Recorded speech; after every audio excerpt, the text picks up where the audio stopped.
Greetings everyone, this is Tanya at I Love Iodine. This video is on a local native plant in the eastern United States and Canada called wild ginger.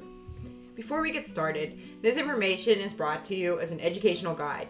Please do your research. Do not touch any plants if you don't know what they are, and please do not eat any plants or put anything in your mouth. There are plants in our area all throughout eastern United States as well as around the world that even consuming a small amount can be fatal. Please do not do that. There's also a lot of plants out there that can cause serious skin issues. So make sure you do your research. Please get a quality field guide. Go out with an expert. Do your research. Please be mindful that nature is wonderful, but there definitely are some cautions and precautions we need to take when we're out in the wild. That being said, wild ginger is native to the eastern United States and Canada. It is in the Birthwort family. It is not related to the ginger that you'd be familiar with that maybe you're going to be making gingerbread with, though the root does have a similar taste, which is why they call it that. That being said, the Latin name is here. I cannot pronounce it. Asarum canadense is my best guess at it. They also call this Canadian Wildginger. And how we're going to see this flowering is going to be April and May, typically depending on where you are.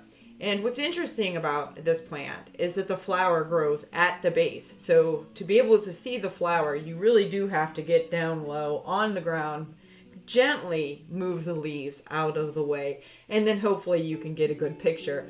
You do need to go into the early spring, typically April around here, where I'm at in the Mid-Atlantic region, is a good time. Mid-April, you'll find some good flowers out there. If you go a little bit earlier, you'll definitely see where it's budding, and we'll see how it grows. So here on the left-hand side, you see that it has a heart-shaped leaf. There's definitely hairs on the leaves, and as the illustration shows on the right-hand side, there are hairs all down the stem, and there's hairs around the flower as well. That makes sense because this is an early spring plant. There's definitely threat of snow up until where I'm at, May. We had a big snowstorm in about the third week of April with about 7 inches around here. So these plants were actually covered. So they do need the hair to protect them from the elements, to protect them from the cold. So you can definitely see at the flower, which is at the base, that it's actually very woolly, if you will. What's also interesting about this plant is you have the horizontal rootstock here. So you see this in the illustration. It's a great one. You can get these illustrations. They're part of the public domain. If you go to the USDA website, they have a plants database. I highly encourage people to go there. It's a great resource.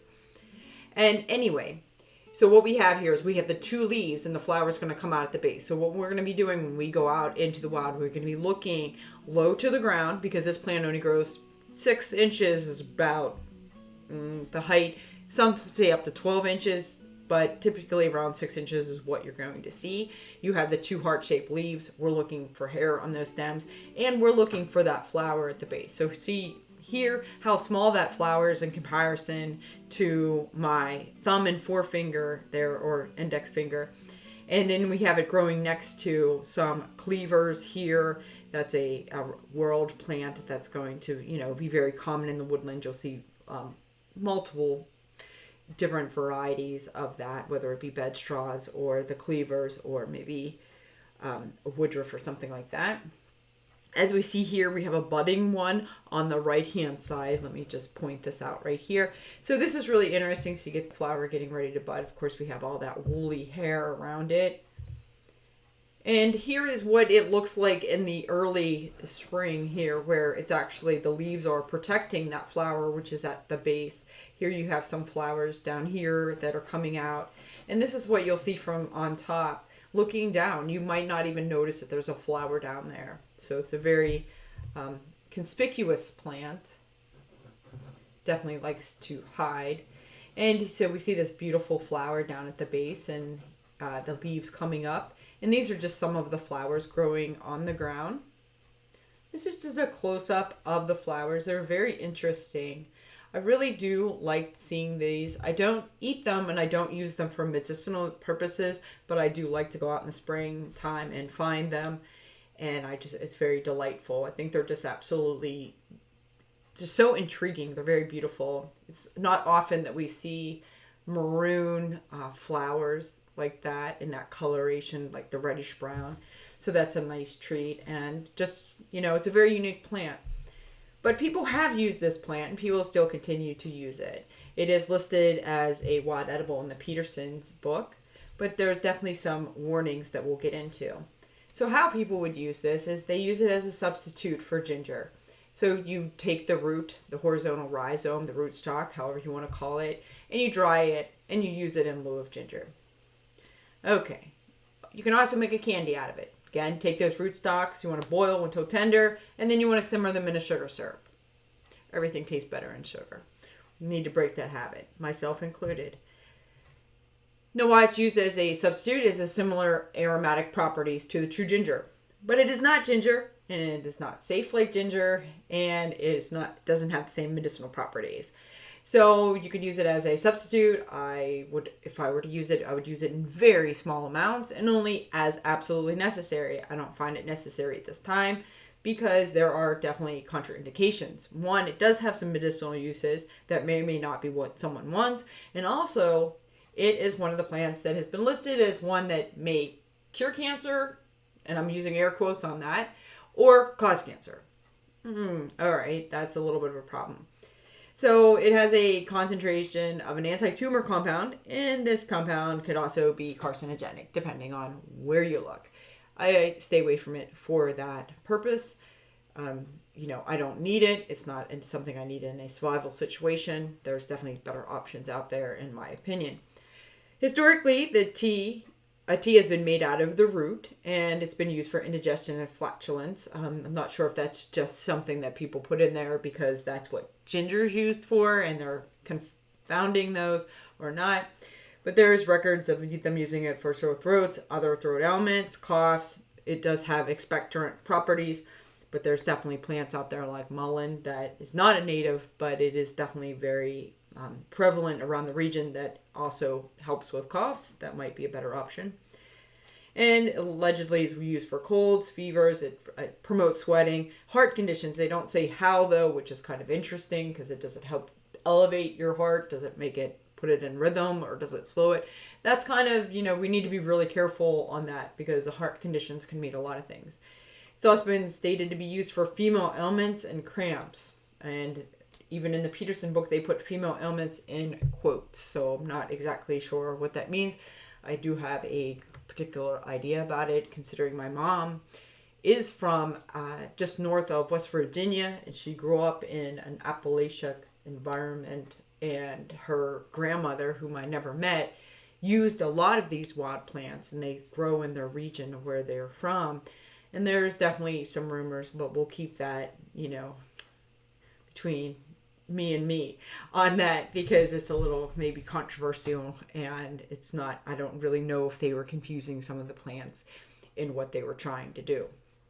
Anyway, that being said, that's just some family talk, and you know how things get changed. Anyway, it's also stated that this plant might be used for nervous conditions, as a nervine.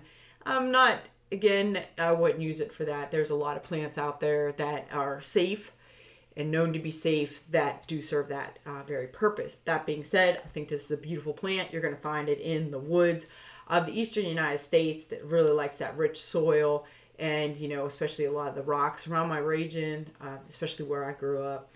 We do have a lot of rocky soil. It's very beautiful, and we do have a lot of the rich soil. So this is a plant that is definitely part of my springtime searches, and I do like going out and finding it.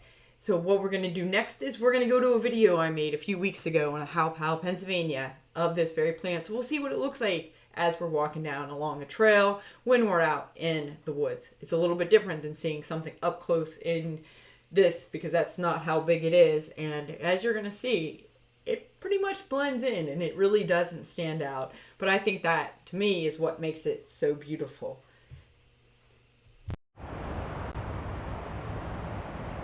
So what we're going to look at now is wild ginger. There's a very beautiful specimen right here along the trail growing next to a star chickweed actually. So let's see if we can get a picture of the flower on this one. Let's just move that out of the way. So this here is wild ginger. We see we got some fuzzy stems there. We got kind of a little cluster of them. I'm going to try to find one that has a flower. Now we know this one has a brown flower. I see one over there, but we don't want to harm the plants, so we want to get in nicely and see if we can get a picture of the flower hiding somewhere underneath there. There we go. So look where it's hiding, like literally under here. It says, I am not coming up, man. So it probably did that. I'm going to assume to go down like that is that it is still thinking it's going to snow. Last week it snowed here, so it's probably protecting itself. But we can get down there and see that one. You saw some of the pictures earlier of what that looks like, but that's where you're gonna find it, down at the base down there. And so you're never gonna see, you know, like we see the starry chickweed, it's very conspicuous. The flower, of course, of the wild ginger is very inconspicuous. So that's where you're gonna see, like again, down through here. You can walk all the way along here and miss everything that's growing. You know, we got the chickweed growing down there, the violets. There's some trillium intermixed as well. And we do have these leaves here thrown through. There's a lot of them. It's a type of aster, wood aster or a big leaf aster. Lots of asters. They'll flower in the summertime. So just keep those things in mind. There's quite a variety that you'll see growing with wild ginger. But we've already talked about wild ginger, so I hope that helps you be able to identify that when you're out in the wild as you see it right over there.